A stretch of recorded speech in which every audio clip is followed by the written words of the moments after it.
नमस्कार दोस्तों, जय जोहार। मैं कौशल तिवारी और बिहनिया संध्या में आपका स्वागत है।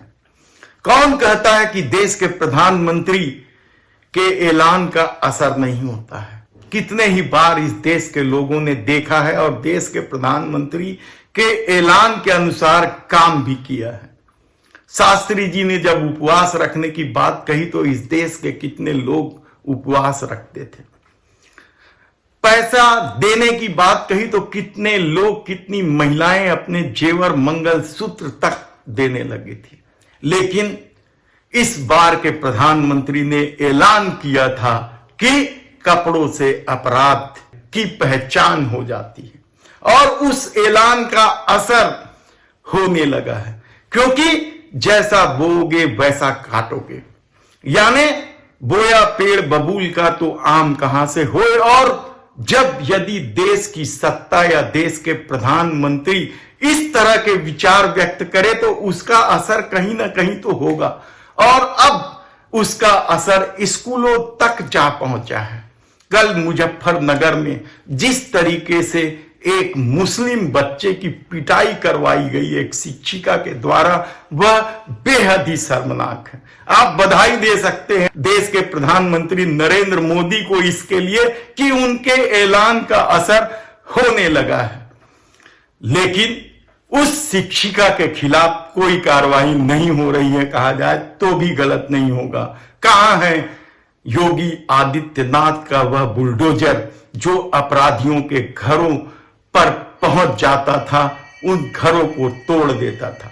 लेकिन यह वो अपराधी नहीं है जिसे कपड़े से पहचाना जाता है। ये तृप्ता त्यागी है, यानी ब्राह्मण।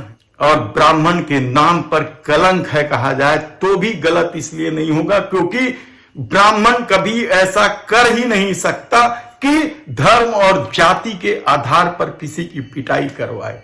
वह भी मासूम बच्चों को, उस टीचर को दया नहीं आई। राष्ट्र निर्माता होते हैं शिक्षिका या टीचर।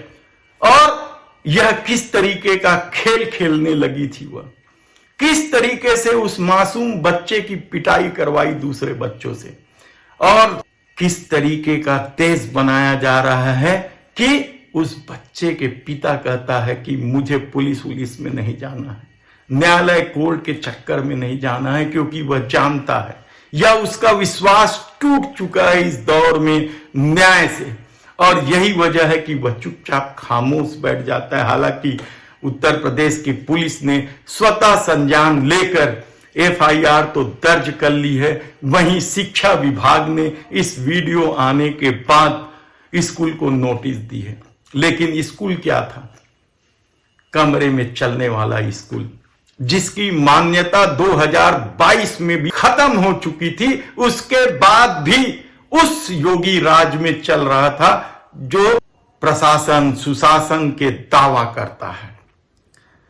वह उस योगी राज में चल रहा था जिसमें कहा जाता है कि अपराधी थर थर कांपते हैं और अपराध करने से पहले आदमी को 10 बार सोचना पड़ता है। लेकिन उस शिक्षिका ने नहीं सोचा।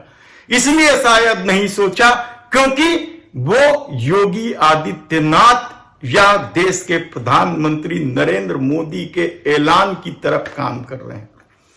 क्या देश को इस ढंग से जीता जाए? देश में राजनीति क्या इस स्तर तक पहुंचा दी जाएगी कि मासूम बच्चों को भी धर्म के आधार पर पीटा जाए, जाति के आधार पर पीटा जाए?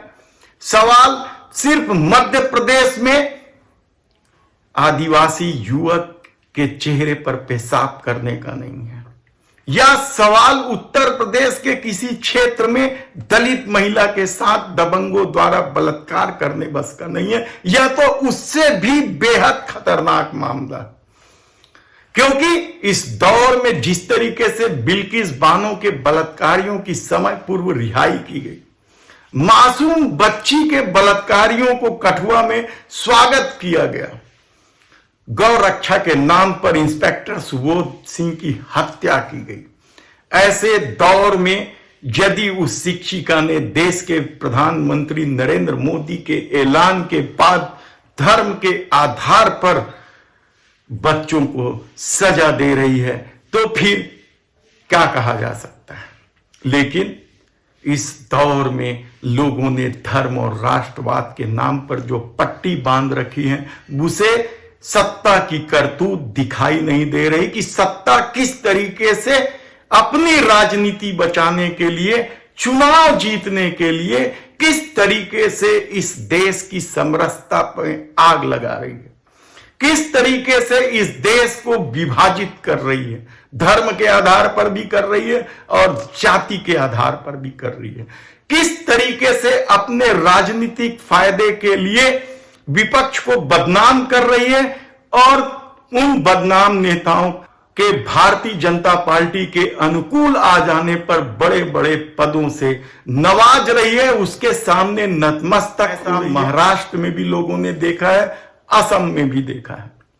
तब ऐसी परिस्थितियां इस देश में निर्मित हो गई है, तो क्या उन लोगों को अब देश के प्रधानमंत्री नरेंद्र मोदी का जय बुलाते हुए इस मामले में जुलूस नहीं निकालना चाहिए? यकीनन, क्योंकि जिस तरह का देश बनाया जा रहा है अपनी राजनीतिक सत्ता बचाने के लिए, वह न केवल बेहद शर्मनाक है बल्कि खतरनाक है और आप इसकी भयावहता का अंदाजा नहीं लगा सकते कि किस तरीके से उस पूरे खेल में संविधान को ही बदला जा रहा है।